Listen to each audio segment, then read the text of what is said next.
Hey guys, it's Bear here just to say, hey, great to be with you all.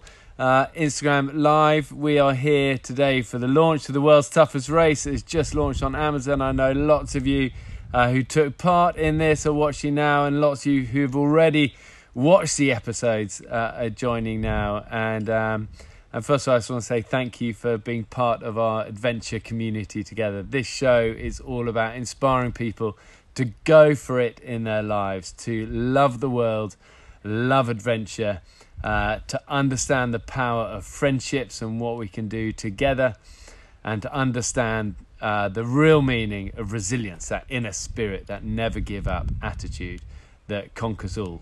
I was going to answer a few questions for you. First of all, a lot of people have been asking about how did the world's toughest race come about? And here's the thing.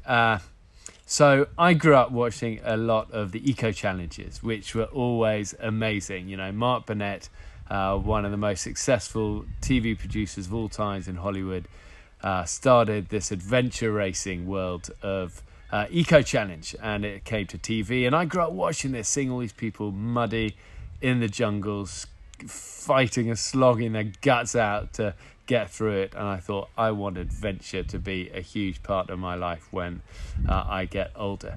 I joined the military then. I spent a few years there, and I had this accident where I broke my back in a free fall accident. I had to leave the military and eventually got the chance to fulfill a childhood dream of climbing Everest, and wrote a book on that. And then someone in the world of TV saw that, and that's how TV, Man vs Wild, and my TV career kind of started.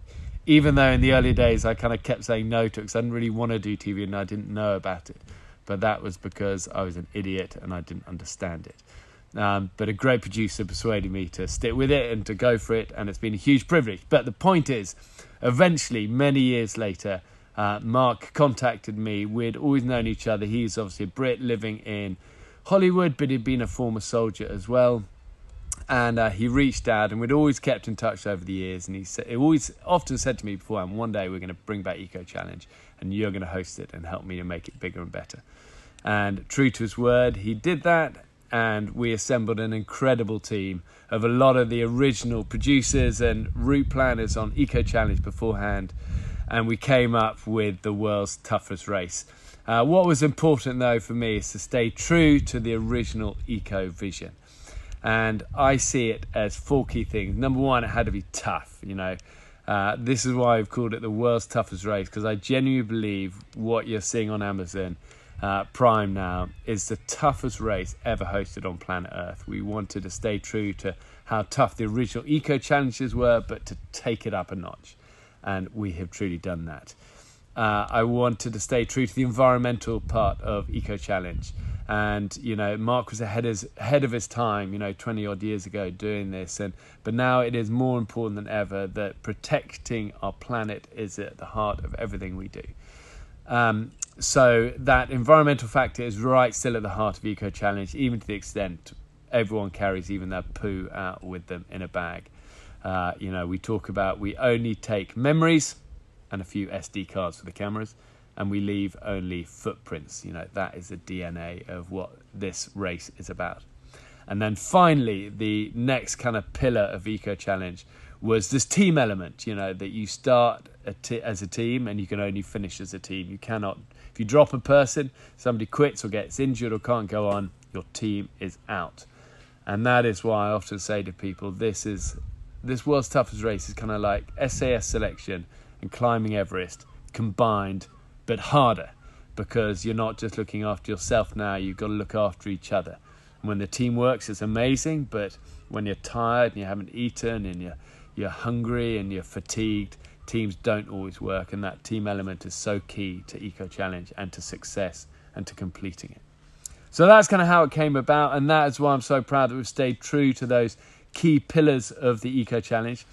The other question I wanted to answer during this time with you this evening is, what did I say to the competitors? What do I think is the key things that really matter if you're a team embarking on the world's toughest race? And the first is to respect the wild.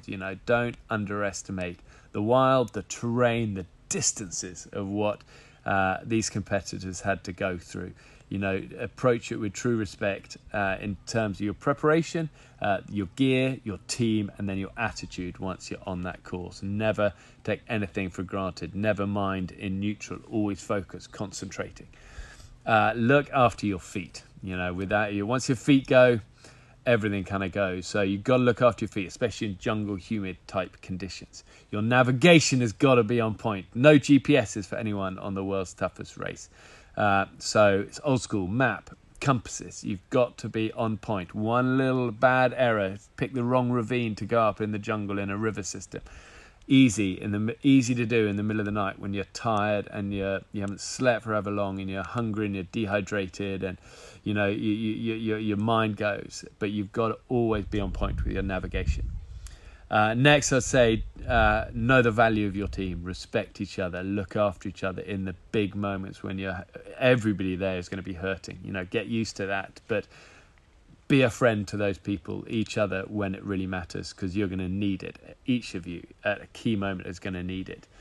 Value your friendships and your teamwork and the respect you have between you above everything.